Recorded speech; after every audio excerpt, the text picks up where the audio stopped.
ইয়াতকে আনন্দৰ কথা একো হ'ব নোৱাৰে আমাৰ কাৰণে, কাৰণ জাতিৰ পিতা মহাত্মা গান্ধীৰ যি এটা আদৰ্শ, এই আদৰ্শ আজি বিশ্বত সকলো আদৰ্শকে শীৰ্ষত পৃথিৱীত মানৱ সমাজখন আগুৱাই নিয়াৰ কাৰণে বিভিন্নজনে বিভিন্ন আদৰ্শ, বিভিন্নজনে বিভিন্ন তেখেতৰ জ্ঞানেৰে মাৰ্গদৰ্শন কৰিছে। কিন্তু জাতিৰ পিতা মহাত্মা গান্ধীৰ যিটো আদৰ্শ, মানৱতাৰ যিটো চিন্তাধাৰা আৰু অহিংসাৰ যিটো চিন্তাধাৰা, এইটো সমগ্ৰ পৃথিৱীত এতিয়া সকলোৰে একচেপ্টেবল এটা আদৰ্শ হিচাপে লৈছে। যাৰ কাৰণে 2 অক্টোবৰ যিটো গান্ধী জয়ন্তী, এইটো অকল ভাৰতবৰ্ষত নহয়, এতিয়া international day of non violence বুলি সেইটো অবজাৰ্ভ কৰা হয়। গতিকে আজি অসমত, ভাৰতত বা ভাৰতৰ বাহিৰতো আমি দেখিছোঁ আমাৰ মুখ্যমন্ত্ৰী ডাঙৰীয়াই জাপানত জাতিৰ পিতা মহাত্মা গান্ধীক ফুল দি আহিছে। এতিয়া সকলোতে এতিয়া আমাৰ যিটো গান্ধীজীৰ যিটো আদৰ্শ, সেইটো পপুলাৰ হৈছে আৰু সকলোৱে একচেপ্ট কৰিছে। আৰু ইয়াৰ দ্বাৰা যদি আপুনি আগবাঢ়ি যাব পাৰে, সমাজখনত কোনো ধৰণৰ হিংসা হ'ব নোৱাৰে, সমাজখনত কোনো উচ নিচ হ'ব নোৱাৰে, কোনো জাতি জনগোষ্ঠীৰ মাজত এটা হেট্ৰেড যিটো ঘৃণা সেইটো আহিব নোৱাৰে। গতিকে আজিৰ এই মুহূৰ্তত আমাৰ 26 জানুৱাৰীৰ আগৰ সময়ত কেইদিনমান আগত আমাৰ চিৰাং জিলা নতুন জিলা আছিলে, ইয়াত আমাৰ জাতিৰ পিতা মহাত্মা গান্ধীৰ প্ৰতিমূৰ্তি নাছিলে, ইয়াতে স্থাপন কৰি আজি মুকলিও কৰা হ'ল। ইয়াৰ কাৰণে মই আমাৰ আৰবান ডিপাৰ্টমেণ্ট, জিলা কৰ্তৃপক্ষ সকলোকে মই ধন্যবাদ জনাইছোঁ।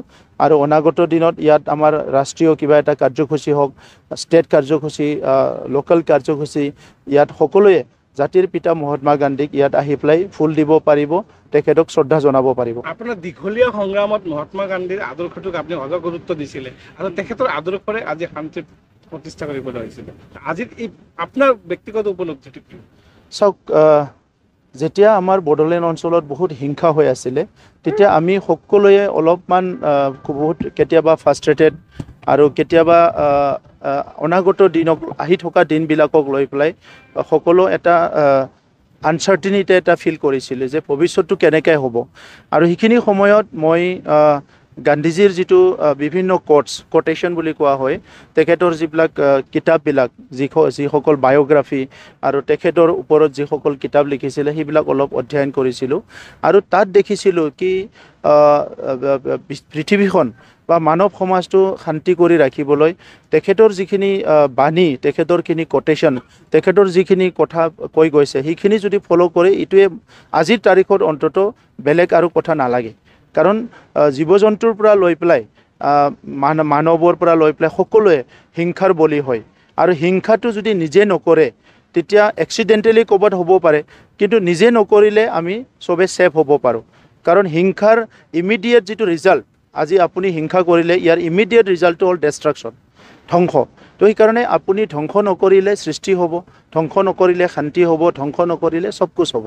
তো সেইকাৰণে গান্ধীজীৰ যিটো আদৰ্শ, সেইটো সকলোৱে, এইটো অকল যে ছ'চিয়েল ৱৰ্ক কৰা মানুহ বা কিবা সংগঠনত কাম কৰা মানুহ, দেশৰ কাম কৰা মানুহে চাব লাগে, প্ৰত্যেকজন ব্যক্তিয়ে মহাত্মা গান্ধীৰ আদৰ্শটোক অধ্যয়ন কৰিব লাগে, সেইটো ফ'ল' কৰিবলৈ চেষ্টা কৰিব লাগে।